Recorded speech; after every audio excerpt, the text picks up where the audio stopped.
Hello Tech 8, this is Mr. Hampton and I want to do a quick tutorial on how to check square footage on the foundations for your home.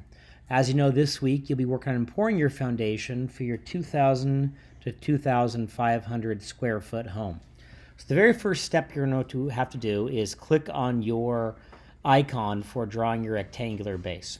As you know, this base must have 6 sides. So I'm going to draw a shape and then I could draw another shape.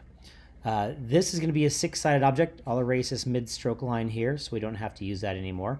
So if you count, you can see we do have 6 sides. 1, 2, 3, 4, 5, and 6.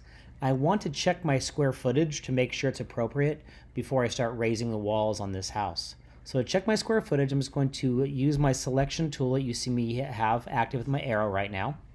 I'm going to click on my shape, and when I click on it, you'll see these little blue dots. And if you zoom in, you can see the little blue dots.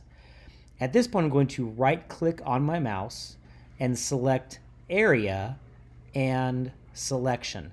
That's going to give me the square footage of the shape I have. And this one's at 79.52 square feet. That's how you check your square footage. Again, your square footage must be between 2,000 and 2,500 square feet. Once you have your foundation poured, please let me know so I can check it off your construction list. Good luck. If you need any help, don't hesitate to holler. Thanks.